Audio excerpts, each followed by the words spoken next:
Julia Cumes is an award-winning photographer with a passion for social justice. Born and raised in apartheid-era South Africa, she grew up witnessing firsthand that government's racist treatment of black South Africans. In one instance, as a young girl, she recalls seeing blank space on a newspaper page where a photo was clearly meant to be placed.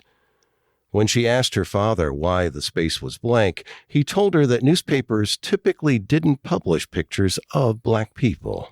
Seeing black South Africans treated this way had a profound impact on Julia and the course her future life and work as a photographer would take. Today, her work as a photojournalist focuses extensively on telling the stories of many marginalized communities whose members are often invisible, ostracized, who lack a voice in society, or who live in poverty. Recent projects have focused on portraying members of Cape Cod's transgender community, photographing young women who work as prostitutes in India as part of that country's ancient Devadasi system, taking people inside the lives of female cancer survivors, and even showcasing the lifestyles and culture of Hawaii's dwindling population of cowboys. Photography has a critical role to play in helping us understand the complex issues our society faces today, she tells PFLAG Cape Cod's Rick Koonce in this interview. Photography is a powerful storytelling tool that can raise people's awareness, advance social justice, and be a catalyst for change.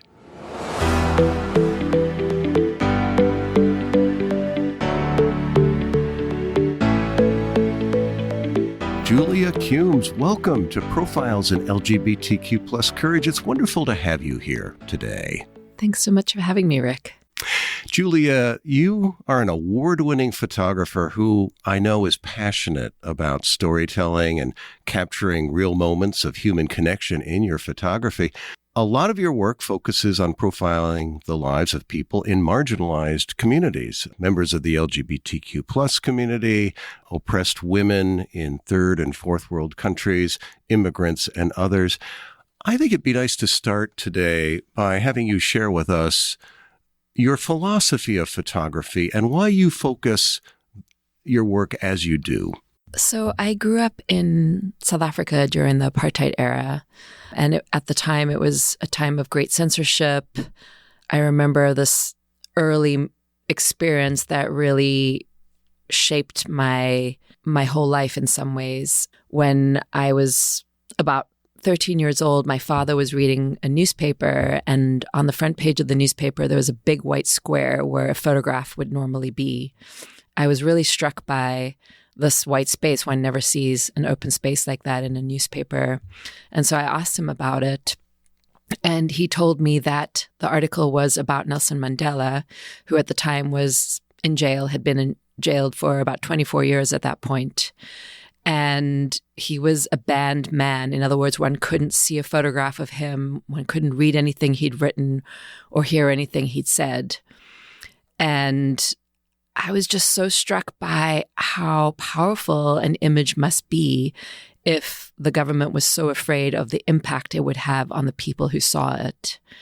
So that was really my first encounter with photography as a powerful means of communication.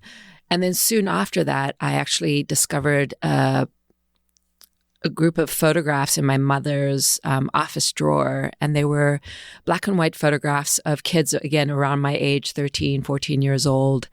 And there were these stark black and white photographs. Some of the kids had their arms in plaster casts. Some had cigarette burns on their skin. And I was just shocked to see this, of course, and I asked my mom about it. She was a psychologist and had been working with an organization sort of secretly counseling kids who had been detained by the South African government for so-called anti-apartheid activities.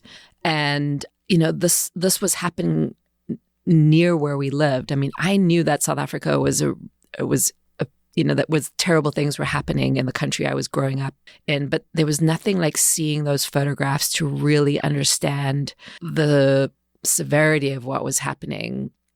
and the draconian measures that the government was taking to suppress people's voices.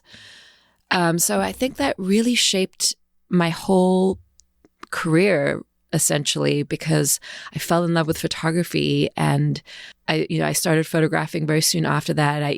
My dad helped me build a little darkroom for myself, and I just kind of became obsessed with the idea of the storytelling that could happen through photography, and that one could communicate things in a way that had an emotional impact that almost nothing else did. It's so interesting. And of course, I know you've been on the Cape now for a number of years, and I want to get to that. I first became aware of your work because you did a series of portraits of individuals from the transgender community. In fact, we're sitting in a building where this exhibition was held, but that was my first exposure to you. And I think the name of the exhibit was Transformation, right? Can you talk a little bit about that photographic project? Yeah. So my background is really as a photojournalist. I studied photojournalism. I did a master's degree and worked as a photojournalist. And more recently, got really interested in doing these kind of collaborative community projects here on the Cape in my own community, rather than photographing people elsewhere or telling stories where I captured people. I was interested in communicating with people about how they wanted to be photographed and what their stories were. So I had originally started with a project about breast cancer survivors on the Cape, because the Cape has an extremely elevated risk of breast cancer. 20% higher than the rest of the country. So my first collaborative project was with breast cancer survivors, sort of doing these life-size portraits and asking women how they wanted to be photographed and what their stories were. And then I have a nephew who came out as transgender at the age of 5 years old. And my family sort of went on this journey learning how to understand and support him. And one of the things that I noticed in my own community was that there was almost no visual representation of adult trans people. And as a result, young trans youth were growing up without being able to really envision themselves living into adulthood. And as you know, there's a very high incidence of suicide amongst trans youth. Yeah. So it struck me that maybe, with my storytelling and photography skills, I could create some visibility. And I would never have taken on this project had there been, a member of the trans community doing this kind of project. But since there wasn't, I approached the trans support group, and some of the people already knew my work because I've been on the Cape for a long time, and they know the kind of work I do. And I shared, other projects with them. And I think that they saw that my intentions were to really give visibility, not exploit. And we started this process together. And so I, one by one, people came to me to be included in the project. And we'd go through this process where I would do these really in-depth interviews. I'd ask everybody the same 4 questions and get their backstories, and then ask them how they wanted to be photographed, whether it was setting or clothing or the narrative details that would help tell their story. And everybody's photos were extremely different in very different settings, depending on, what their personal story was. And so then I would write a narrative to accompany the image, the sort of life-size print. And of course, they would, approve of the final version. And then we had our first big exhibition, and it was amazing. We had an incredible reception. Was it here at the Cultural Center of Cape Cod? Yeah, we had a huge opening. I think there was something like 200 people there, trans community members, general community members. It was just powerful and moving. We had some of the subjects in the project speak and share their story publicly. It was really amazing. And since then, that exhibit has actually traveled quite widely on the Cape, as well as it went to a university in Ohio, and it has been seen quite widely here. And it's an ongoing project, actually, because I, over the years, have been approached by more people who want to be included because they understand that visibility is a way of countering, this narrative that otherwise suppresses, their validity in our culture. Well, it strikes me that this project is giving visibility and voice to a marginalized, often misunderstood community. And I think are there 18 profiles thus far? Actually, 21 at this 21? point. Okay. There were originally 18 and, 18.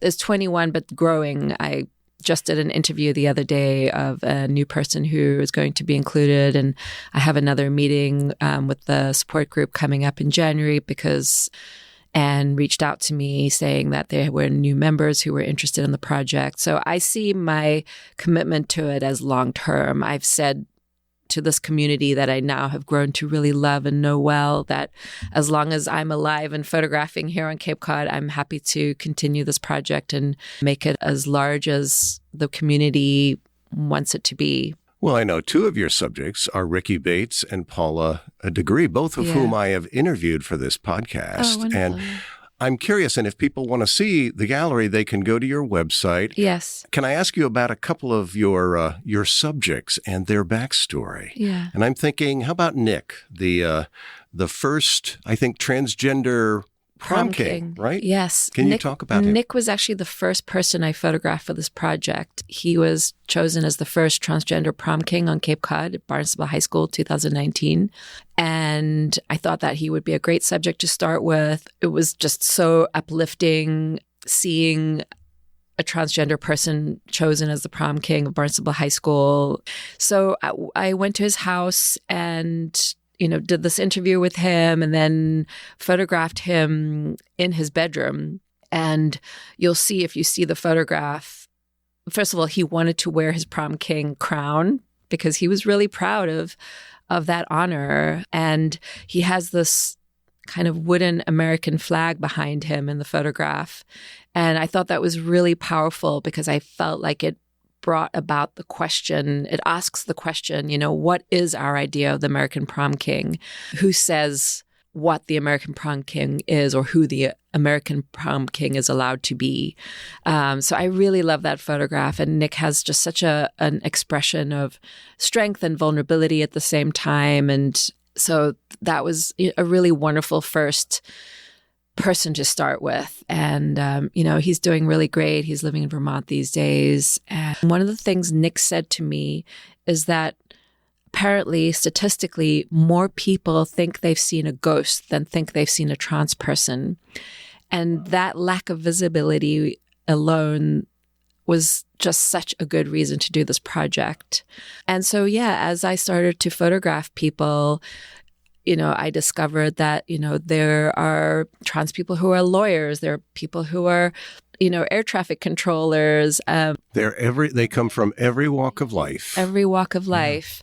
And a lot of people may have passed a trans person or know somebody personally and not realize that they were transgender. So this project really was about amplifying these voices, creating visibility, educating people as well about the misinformation.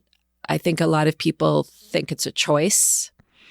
And that's one thing that really comes out in every single one of these narratives is that the person did not feel like they had a choice. They felt like they were born in the wrong body. And the one option would be to become their real selves, or the other option would be suicide, and which is why you see such a high rate of suicide.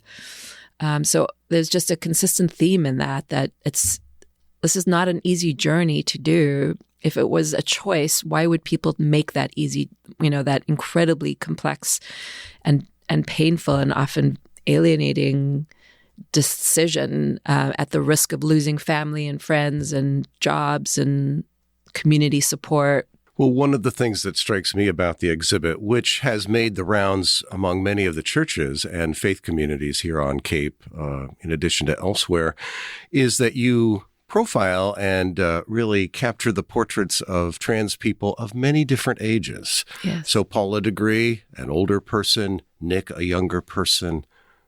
Yeah, I was very struck by the wide variety of ages and, backgrounds.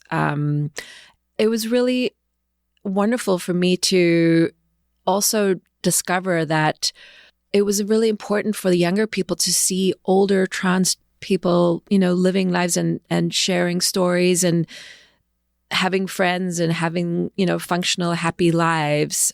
Because without being able to see that, it was very hard for them, as I mentioned earlier, to see themselves reaching 30. And that's something consistently I heard from the younger trans people, that they could not have before seen themselves reaching, 25, 30 years old, because they just didn't know anyone who was that age, who was living, out in their as their real selves. One of the most powerful parts of the project for me was watching the community's response, or seeing the community's response to these photographs and the narratives.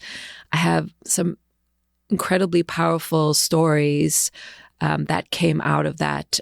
For instance, on the opening day itself, this family that I know not that well, but that I know sort of, as acquaintances, sort of friends, came to the exhibit, and I know that they're conservative. I was really surprised to see them at the opening, and they went through and looked at all of the photographs, read all of the narratives, and then I ran into them a couple of weeks later, and the mom came to me and said, "Julia, I just want to say that we haven't told you this before, but we have a trans son who has been transitioning for the last 5 years, and we have been rejecting him.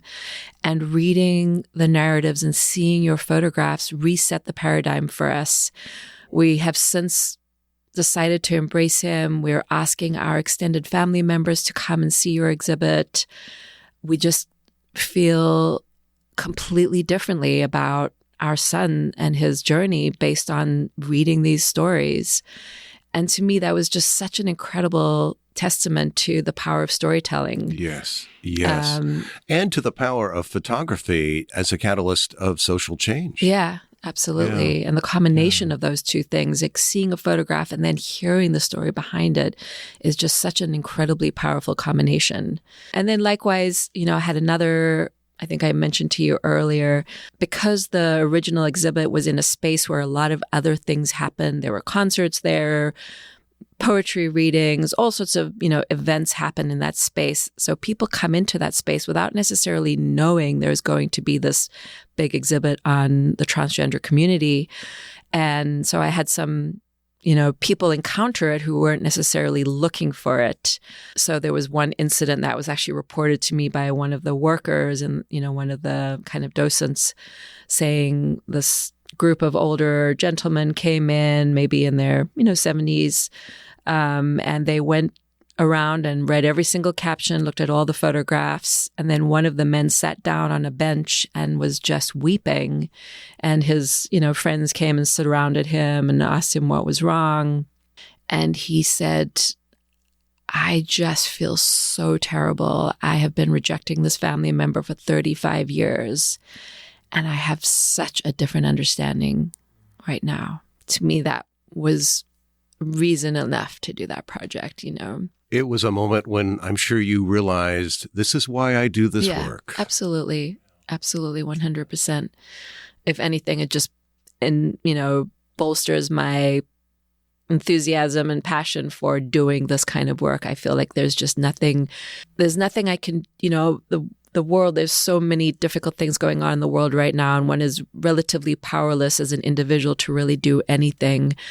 But what I can do is tell these stories in my own community and, open hearts, like one heart at a time, with the photographs and the stories, and kind of humanize marginalized people who otherwise are, have a narrative imposed on them that is just often incredibly false.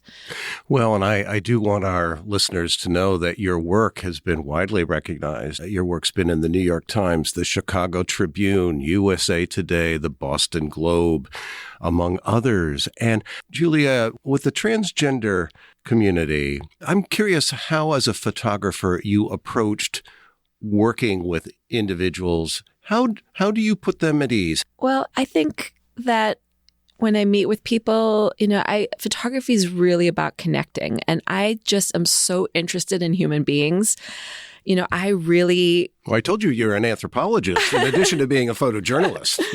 I think that people open up when they feel that they're really being listened to and heard. And I honestly am just so interested in people's stories. I ask a lot of questions. I love my job partially because I get to ask people questions. It legitimizes my question asking, and I've always been a huge question asker. And I think that people feel at ease because they know I'm genuinely interested. Otherwise, I wouldn't be asking these questions. And I think there's something very validating about being listened to and having questions asked about your personal journey.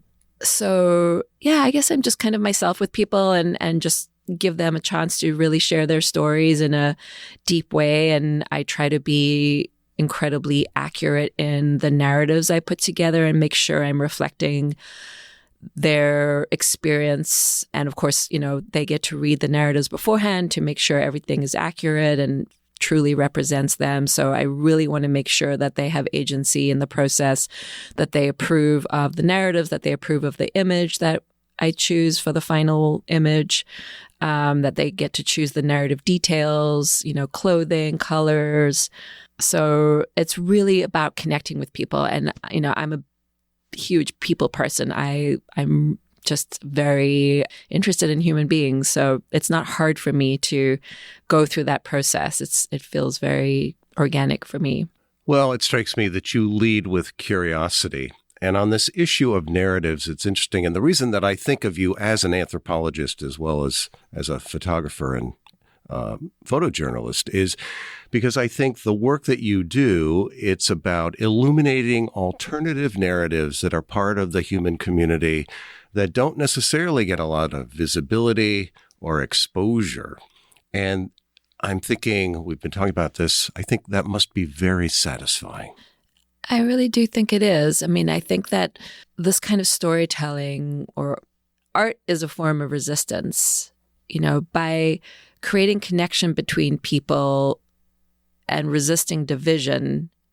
There's something very powerful about creating connection between people rather than being allowed to be divided by forces outside of us. There's a lot of attempts by those in power to divide people because it makes one weaker, makes communities weaker when you create divisions.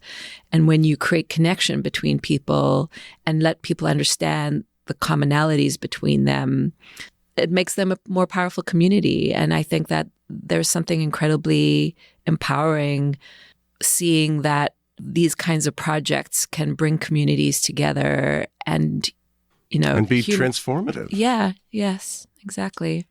I have to ask you this. It's something I've asked of many of my transgender guests who have sat here with me. And what do you make of the war that this U.S. administration is waging against transgender people, this really cruel and savage war? What do you make of it? Why do you think it's happening? I think it's basically an easy way to divide people. There's so much misunderstanding about transgender people, and therefore it's very easy for those in power to impose a version of them on people's minds and create a sense of alienation, make people afraid. Because they don't understand them, there's fear. And that's why, when you hear the story of a transgender person and what their journey is and why they made the decision they did to transition, the fear goes away. You just understand this person as just another human being trying to live their lives, trying to make a meaningful life for themselves. And the fear goes away because they're familiar to you. So I think this administration is picking on this specific group of people because they're an easy target. And it riles up their base, and they can manipulate their base more easily when they're riled up. So they can then impose whatever other political agenda they have. So whether it's trans people or right now immigrants as well, they're doing the exact same thing with immigrants. Again, a population that they can impose a narrative on people and that people will have fear.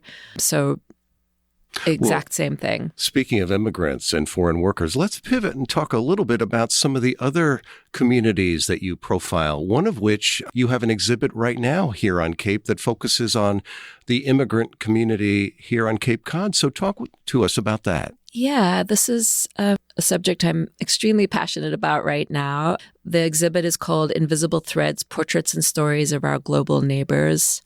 And last year when I was chosen as Cape Cod's Artist of the Year. Yes, congratulations, by the way. Yeah. That sort of honor gave me an opportunity to really have a mouthpiece and to potentially work on a project that I was really passionate about. So I'd been interested in this subject for many years. I mean, partially as an immigrant myself, but also because I saw that the Cape was so dependent economically on its global workforce, and that there was this contribution by immigrants from around the world that enabled the Cape economy to run. In addition, of course, just like the cultural diversity immigrants bring, and yet there was very little visibility of the immigrant population here, or understanding of the stories of what brought people here. So I was really interested in doing kind of a similar project, with these storytelling portraits, collaborative storytelling portraits with these long narratives next to them. And, the Arts Foundation was incredibly supportive of my work, and I got an NEA grant through them so that I could begin work on this project. And I started meeting and photographing some just amazing people with extraordinary stories. I also worked with Brazilian photographer Lipe Borges, who's also an immigrant. And this was a really big project to take on. I knew that I wanted this project to look really different visually. So we both invested in like a whole new lighting set, and we built these really complex narrative scenes for each of these portraits. So they're almost like little movie sets for each one. So we would set up like 6 or 7 lights and choose different colors based on the person's story. And, we talked about wardrobe and narrative details. And the people that we met through this project are just amazing. I'll tell you just a couple of them. For example, we have a man, Tony, from the Democratic Republic of Congo, who was a photojournalist covering war crimes. And because of his coverage of war crimes, the government kidnapped and tortured him. He was eventually able to escape and came to the U.S. on a UN trip and then defected. And it took, I think, 4 years before he was able to bring his wife over. And then their little baby daughter was able to join them like 7 years later. She had no memory of her father because she had grown up, without, in the DRC without him being around. And they ended up on the Cape. And when I first met him, he was actually stocking Pepsis at Stop and Shop. This man with this profound story and this career. And, now he's doing some freelance photography work and driving Uber. And it was just one of those stories that just was amazing. And then there's a woman from Afghanistan who escaped through the mountains with her 3 young daughters on horses with her husband because her little daughters could not be educated under the Islamic regime. And she ended up on the Cape because of an unusual connection and couldn't speak a word of English. The community really came together for her, transporting her kids to school and to doctor's offices. And her girls grew up here. They're now a doctor, a lawyer, and a university professor. And she has this little tailor shop in Orleans, a perfect fit. And, again, just another one of those stories where you're just like, wow, this woman is fixing wedding dresses and people don't know her story. People should know these stories. They're important, powerful stories. So that's just an example of a few people.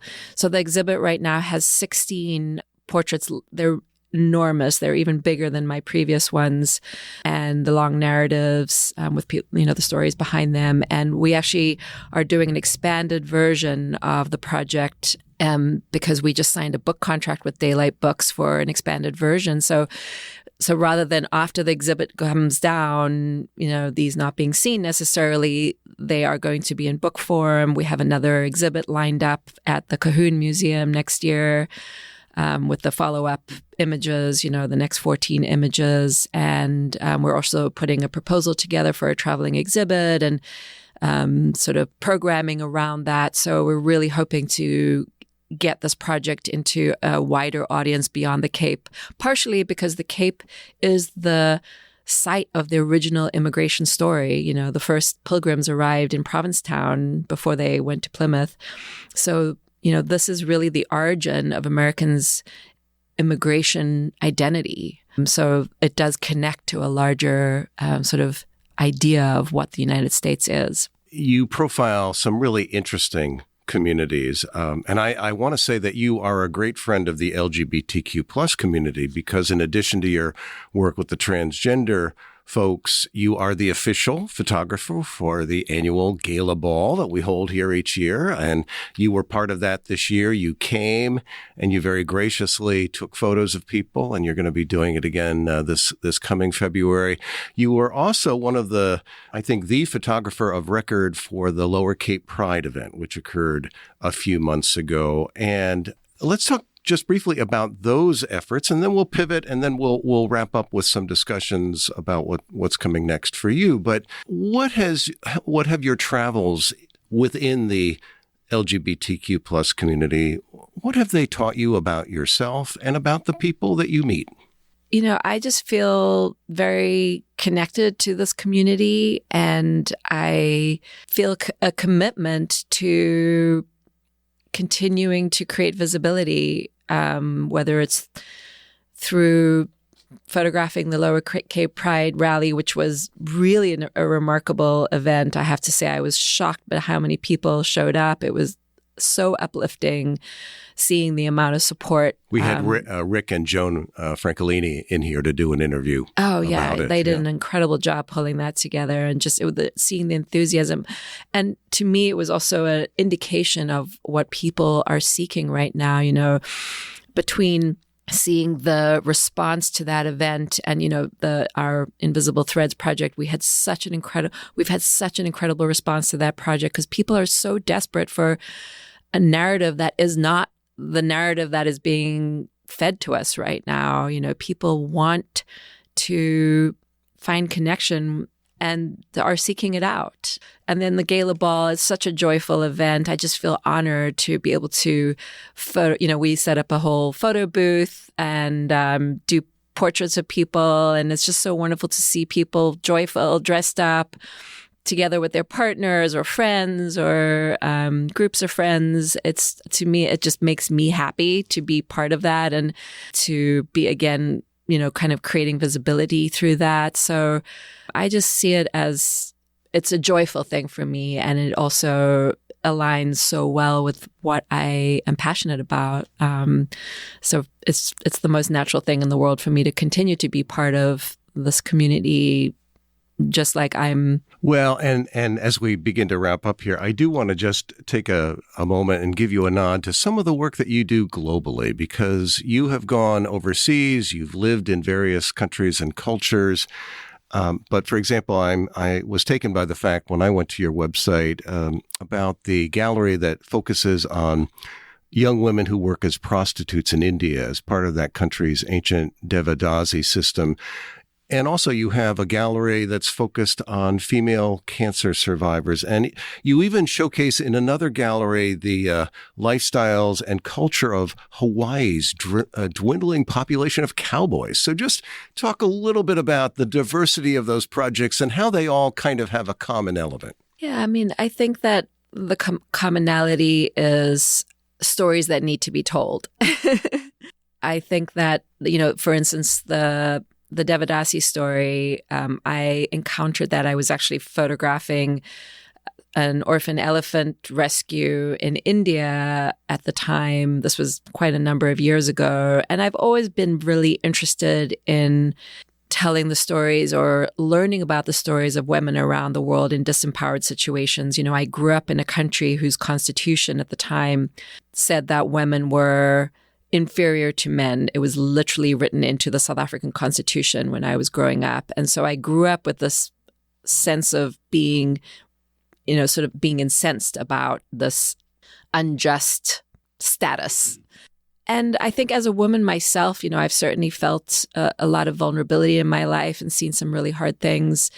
And so connecting with stories where I could help amplify voices that would otherwise not be heard just felt, again, very natural to me, and I felt a lot of passion about that. And so I encountered this little newspaper article in India about the Devadasi system. And I began to read about these young girls who were pulled into this system of religiously sanctioned prostitution as young teenagers.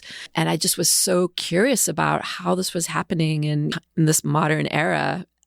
So I began to start investigating what it was about and what had started it and what was happening and if there was anything being done about it. And I spent 2 months working on that project and learning about the women, learning about the organizations, trying to help the women, learning about the history. And it was so complex that I ended up going back for another 2 months the following year, and did a lot of interviews and spent a lot of time just kind of getting to know this community and understand the origins of it. And what I really began to understand was that it was a product of poverty. It was, these families that had little resources or who had no male children often had very little choice other than to send their daughters into sex work through this sort of religiously sanctioned method where these young girls would get married to a deity. And then once they were married to this deity, they weren't allowed to marry a man and ended up having to work as sex workers. And the parents would, have a source of income as a result. The priest who married them would get some money. The brothel owners would be making income. So they were just a source of income for people who really were struggling. And it was just heartbreaking to see that. And often the girls who were sent into this tradition, they were either disabled, they were blind, or they had some disability that would make them less viable as a marriageable partner, which would leave them vulnerable and would make their parents be burdened by them or have the financial burden of supporting them. So it really is a product of poverty. And the more I learned about it, the more I understood kind of the greater system around it, and not, rather than trying to blame the parents for sending their daughters into this system of exploitation, I felt a lot of empathy for these families that were so desperate that was the only option that they saw for themselves. And, the other projects I've worked on, the Hawaiian Cowboys one, my parents actually live in Hawaii, so I knew about the Hawaiian cowboy community, and I could see how Hawaii was changing, and that this community that used to be this, really strong, connected community was, because of the economics of ranching no longer being sort of viable, how this community was shifting and changing. And I saw this opportunity to really document this community and tell their stories before the community sort of disappears. Yeah. So I really, that was an incredibly satisfying project. And I did a little multimedia documentary about it. It's on my website. It's called The Last of the Hawaiian Cowboys. That actually, I recorded their voices. So it's kind of a, audio slideshow combination, little documentary. And it's, it's powerful hearing those voices that already, some of the people in the documentary have passed away, these old Hawaiian cowboys. There's a lot of history there. So again, I think you are the photojournalist / anthropologist. And what wonderful work. Is there anything, Julia, that I have not asked you about that's kind of percolated up as we've been talking that you'd like to share with our listeners before we wrap? Yeah, I guess, during this particular political moment, I feel more strongly than ever that the way we create connection is through storytelling and photography, is a means of storytelling. So I feel like my work right now is even more pressing in some ways than it has felt in the past. And I just hope that people will seek out stories and try to understand each other more, because I think that is really the solution to a society that is so fractured, and the solution to hatred between people is understanding, which leads to connection, which leads to harmony. So I know that's really idealistic, but I think the only thing we can really do is work in our own small communities to create understanding and connection where there's misunderstanding and fear and disconnection. We are our stories, aren't we? Yes. Yeah. Well, Julia Cumes, thank you for being my guest today on Profiles in LGBTQ+ Courage. You are a wonderful ally and friend. Thank you. Thank you so much, Rick. I appreciate being here. Thank you for listening to today's interview. Founded in 1973, PFLAG is the first and largest organization for lesbian, gay, bisexual, transgender, and queer people and their parents, families, friends, and allies. We have over 400 chapters and more than 200,000 members and supporters nationwide. Our members come from every generation and live in cities, small towns, and rural areas across the United States. PFLAG is committed to creating a world where diversity is celebrated and all people are respected, valued, and affirmed. For more information about PFLAG, explore the rest of this website or visit PFLAG National at pflag.org.